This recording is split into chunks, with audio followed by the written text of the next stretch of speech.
সবাইকে স্বাগত জানিয়ে শুরু করছি আমাদের আজকের ক্লাসটি। আপনারা নিশ্চয়ই জানেন যে খাদ্য অধিদপ্তরের ধারাবাহিকভাবে আমরা ক্লাসগুলো আপলোড করছি। তো এটা হচ্ছে পঞ্চম লেকচার।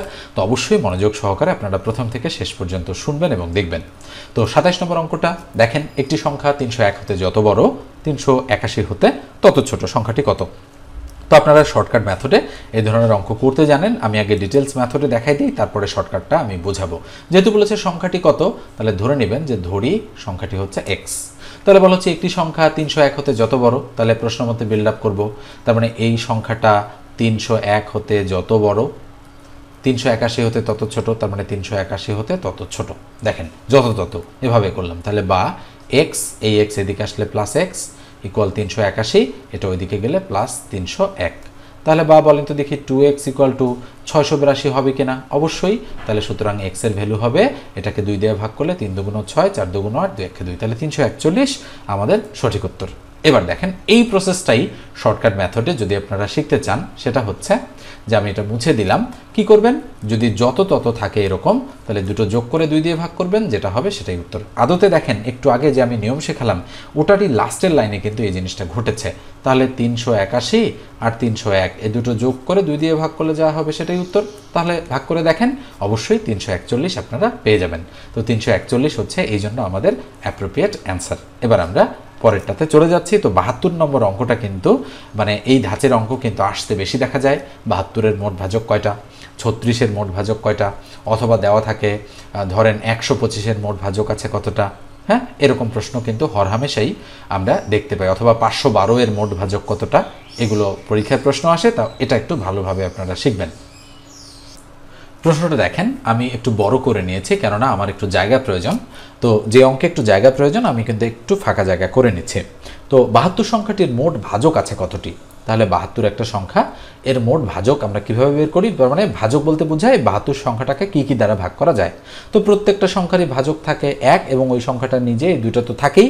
এছাড়াও 72কে আমরা 2 দ্বারা ভাগ করতে পারি, 36 যুগ্ন 72, 3 দ্বারা পারি 3 24 72, 4 দ্বারা পারি 4 18 72, 5 দ্বারা যায় না 6 দ্বারা পারি 6 12 72, 7 দ্বারা যায় না 8 দ্বারা পারি 8 9 72, 9 দ্বারা 8 9 72, 12 দ্বারা 6 12 72, তারপরে 18 দ্বারা 4 18 72, 24 দ্বারা 3 24 72, 36 দ্বারা 36 দুগুণ 72, আর 72 একে 72 তো আছেই। তাহলে একটা দুইটা মানে 2 3 4 5 6 7 8 9 10 11 12, তাহলে 72 সংখ্যার মোট ভাজক আছে 12টা। দেখেন ম্যানুয়ালি বের করলাম, কিন্তু আপনাদের যদি এমন হয় যে 72 সংখ্যা না দিয়ে বলল 1024-এর মোট ভাজক আছে কতটা, তখন তো আর এইভাবে ম্যানুয়ালি বের করা অসম্ভব আপনাদের জন্য। এই জন্য এর নিয়মটা আপনাদের জানা প্রয়োজন। তাহলে নিয়ম কি? লসাগু করে 2 দ্বারা যায় 36 দুগুণ 72, আবার 2 দ্বারা যায় 18 দুগুণ 36, আবার 2 দ্বারা যায় 9 দুগুণ 18, 3 দ্বারা যায় 3 তিরিখা 9। তাহলে কয়টা 2? 3টা। তাহলে 2 এর উপর কিউব গুণন কয়টা 3? 2টা। তাহলে 3 এর উপর স্কোয়ার। তাহলে কি দাঁড়াচ্ছে? 2 এর উপর কিউব 3 এর উপর স্কোয়ার। এইবার এখান থেকে একটু খেয়াল করেন, মনোযোগ দেন, নচেত বুঝতে পারবেন না। এই যে পাওয়ার 3, এই যে পাওয়ার 2, এই পাওয়ারের সাথে 1 যোগ করবেন, এটার সাথেও 1 যোগ করবেন। কত হলো বলেন তো? 3 আর 1 4, আর এটা কত বলেন তো? 2 আর 1 3। এই দুটো গুণ করবেন। তাহলে 4 আর 3 গুণ করলে কত হয়? 4 গুণন 3, 3 4 12। তার মানে 12 হচ্ছে আমাদের অ্যাপ্রোপ্রিয়েট অ্যান্সার। নিঃসন্দেহে বুঝতে পেরেছেন। তো আমি আরেকটা এক্সাম্পল দিচ্ছি ছোট। তো ধরেন আমি বললাম যে 10-এর কয়টা ভাজক আছে।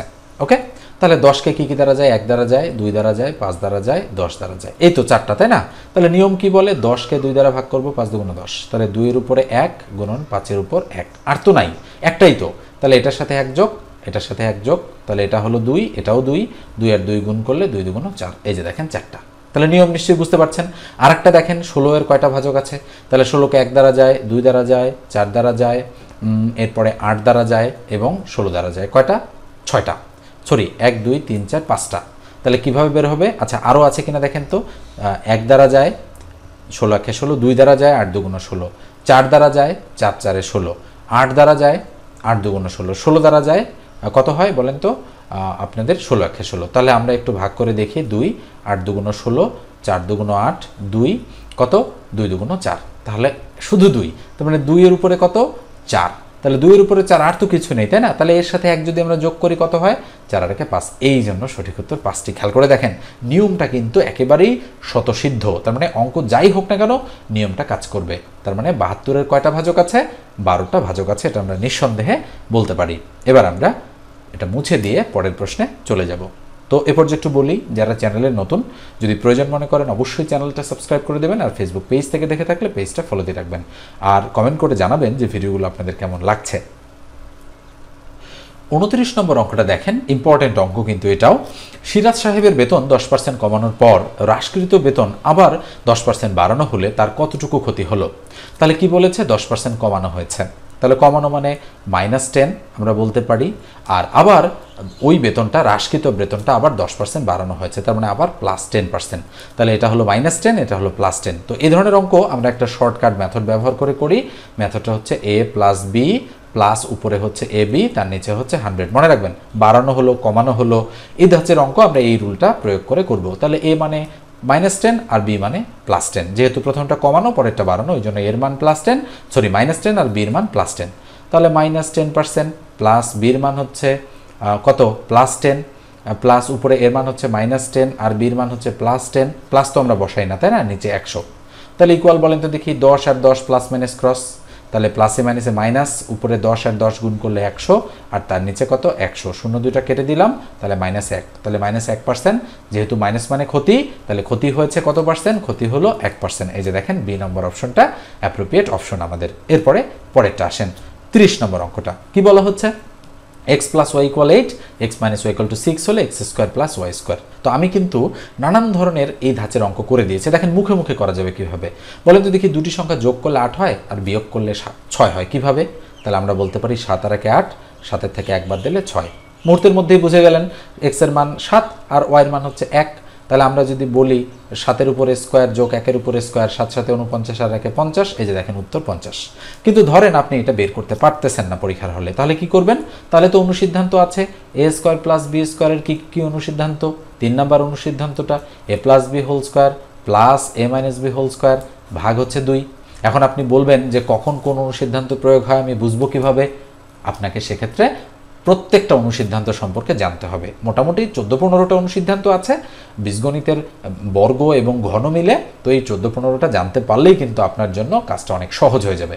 তো এই জন্য আমি বলি যে ধরে ধরে আপনাদের শেখার প্রয়োজনীয়তা রয়েছে, তো সেটা যদি জানতেন তাহলে আর কোনো প্রবলেম হতো না। দেখেন আমি একটু আপনাদের বলেই দিই, a² + b² এর অনুসিদ্ধান্ত 3টা আছে, a + b² -2ab, আর একটা আছে a - b² + 2ab, আর আরেকটা আছে যেটা একটু আগে লিখলাম a + b² + a - b² ভাগ হলো 2। আচ্ছা বলেন তো এই অঙ্কটার ক্ষেত্রে মানে এটা তো বের করতে হবে, এটার ক্ষেত্রে মান দুটো দেখে মনে হচ্ছে কোনটা সুইটেবল, এটা নাকি এটা? নিঃসন্দেহে 3 নাম্বারটা। এই জন্য আমি বলেছি কিন্তু যে 3 নাম্বার অনুসিদ্ধান্তটা প্রয়োগ করতে হবে। যদি আপনি না জানেন তাহলে শিখে রাখলেন কিন্তু এটা 1, এটা 2 আর এটা কি 3। তাহলে কি হবে? x² + y² অবশ্যই x + y তার উপর whole square plus x - y তার উপর হোল স্কয়ার ভাগ হলো 2। তাহলে x + y এর ভ্যালু 8, তাহলে 8-এর উপরে স্কয়ার প্লাস x - y এর ভ্যালু 6, তাহলে 6-এর উপরে স্কয়ার ভাগ হচ্ছে 2। তাহলে কত হবে? 8 × 8 = 64 যোগ 6 × 6 = 36, 64 আর 36 যোগ করলে হয় 100 ভাগ হলো 2, কাটাকাটি করলে 50। এই যে দেখেন 50 বা 50 হচ্ছে অ্যাপ্রোপ্রিয়েট অ্যান্সার। তাহলে নিশ্চয়ই বুঝতে পারছেন যে কিভাবে আমরা অঙ্কগুলো সলিউশন করছি। এবার এটা মুছে দিয়ে আমরা পরের প্রশ্নে চলে যাচ্ছি। তো পরেরটা দেখেন কি বলা হচ্ছে। পরের প্রশ্নটা বলা হচ্ছে একটি তেলপূর্ণ পাত্রের ওজন 32 কেজি এবং অর্ধেক তেল থাকাকালীন পাত্রের ওজন 20 কেজি, পাত্রটির ওজন কত? তাহলে এগুলোও কিন্তু আমরা চাইলে মানে মুখে মুখেই বের করে ফেলতে পারি। কিভাবে সেটা খেয়াল করে দেখেন যে পাত্রটির ওজন, ধরেন এই হচ্ছে আমাদের একটা পাত্র, মনে করেন এটা কি? এটা একটা পাত্র, এই পাত্রে পুরো তেল ভর্তি আছে, কিন্তু একেবারে পুরো তেল ভর্তি। এই পুরো পাত্রটার ওজন 32 কেজি, তাহলে এটা হলো 32 কেজি আমি বলতে পারি। এবার আসেন বলছে অর্ধেক তেল থাকাকালীন তাহলে আমরা এটার ক্ষেত্রে বলতে পারি পাত্র প্লাস পুরো তেল ইকুয়াল টু কত কেজি? 32 কেজি। নিঃসন্দেহে বলা যায় একটি তেলপূর্ণ পাত্রের ওজন 32, তার মানে পাত্রটাও পুরো আছে, তেলও আছে ভর্তি, তার মানে 32। এবার বলা হচ্ছে অর্ধেক তেল, তাহলে আমরা বলতে পারি হাফ তেল, তাই না? থাকাকালীন পাত্রের ওজন 20, তার মানে পাত্র তো হাফ তেল থাকলেও তো পাত্রটা পুরো আছে, তাহলে পাত্র প্লাস হাফ তেল ইকুয়াল কত কেজি? 20 কেজি। বসাই দিলাম 20। এই যে দেখেন দুটো ইকুয়েশন আমি দাঁড় করালাম। কি বলেছে? পাত্রটির ওজন কত। আচ্ছা বলেন তো দেখি, পাত্রের ওজন আমি যদি বের করতে চাই তাহলে আচ্ছা আমি আগে বিয়োগ করি, বিয়োগ করে আমি আগে তেল কতটুকু আছে সেটা বের করি। তাহলে বিয়োগ করলে এখানে মাইনাস, এখানে মাইনাস, এখানেও মাইনাস, তাহলে পাত্র পাত্র ক্রস, তাহলে হাফ তেল থেকে হাফ তেল বাদ দিলে আবার হাফ তেল, তাহলে হাফ তেল ইকুয়াল টু কত? 32 থেকে 20 বাদ দিলে 12, তাহলে হাফ তেল ইকুয়াল টু 12, তাহলে পুরো তেল ইকুয়াল টু হাফ ওইদিকে গেলে গুণ হবে, তাহলে পুরো তেল হচ্ছে 24 কেজি। আচ্ছা বলেন তো মানে যেহেতু 24 কেজি এসেছে আমাদের পাত্রের ওজন, কি এসেছে বলেন তো? তেলের ওজন এসেছে 24 কেজি, তাহলে আমরা পাত্র পাবো কত? এই 24 যদি ওইদিকে মাইনাস হয়ে যায় তাহলে 32 বিয়োগ 24, তার মানে পাত্রের ওজন কত? 32 থেকে 24 বাদ দিলে তাহলে এইদিকে থাকে কত? মানে কত হচ্ছে বলেন তো? 32 বিয়োগ 24 বিয়োগ করে দেন, তাহলে কত? 4 উপরে 12, তাহলে 8, তার মানে 8 কেজি হচ্ছে আমাদের সঠিক উত্তর। এই যে দেখেন ক নম্বরে রয়েছে।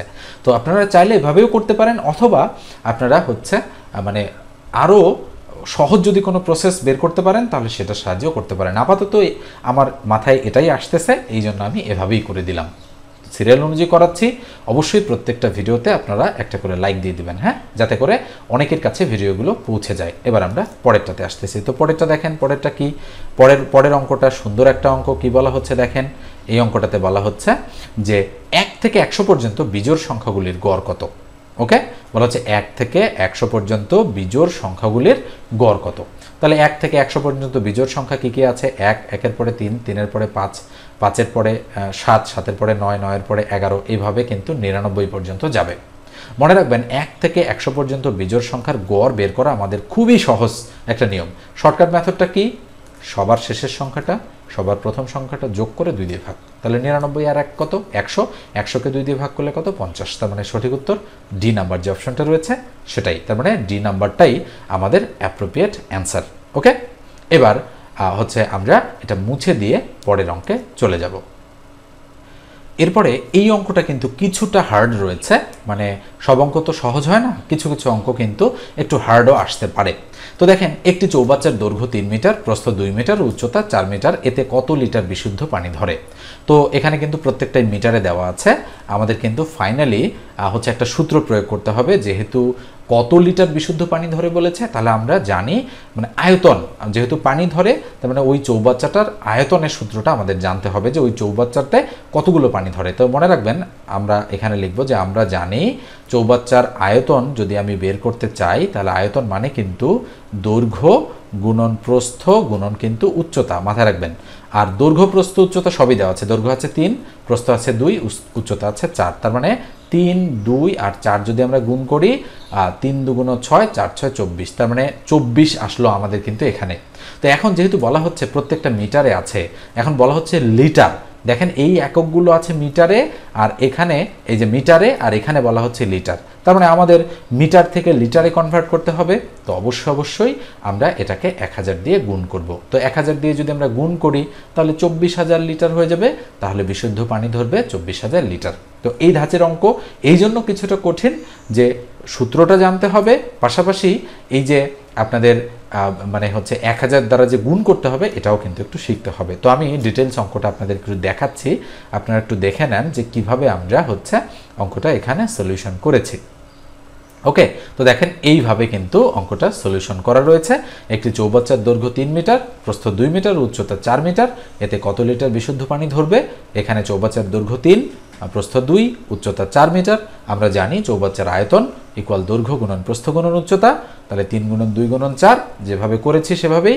আর 1 ঘনমিটার বিশুদ্ধ পানি ধরে 1000 লিটার, ঘনমিটারে ধরে 1000 লিটার, অতএব 24 ঘনমিটারে ধরবে 1000 গুণন 24, তার মানে 24,000 লিটার। তাহলে নিঃসন্দেহে বুঝতে পেরেছেন কিভাবে এই ধাঁচের অঙ্ক করতে হবে। তো এমসিকিউ পরীক্ষায় যেহেতু অঙ্কটা এসেছে, সেক্ষেত্রে আপনাদের কিন্তু সঠিকভাবে মানে অঙ্কটা কিন্তু বুঝতে হবে এবং বুঝে বুঝে আপনাদের কিন্তু অঙ্কটা করতে হবে। দেখেন 3, 2, 4-এর জায়গায় যদি অন্য কোনো সংখ্যা দেয় তাহলে ফাইনালি কী দ্বারা গুণ করতে হবে বুঝতেই পারতেছেন। তবে এই ধাঁচের অঙ্ক খুবই ইম্পর্টেন্ট এবং আমি দেখেছি যে এই অঙ্কগুলো খাদ্য অধিদপ্তরের বিভিন্ন পদে কিন্তু ইতিপূর্বে এসেছিল, এই জন্য এই ধাঁচটা আপনাদের জন্য গুরুত্বপূর্ণ, এটা আমি জানিয়ে রাখলাম। তো আজকের আলোচনাটা এ পর্যন্তই রাখছি, দেখা হবে পরের আলোচনায়। সে পর্যন্ত ভালো থাকবেন, সুস্থ থাকবেন। ধন্যবাদ সবাইকে।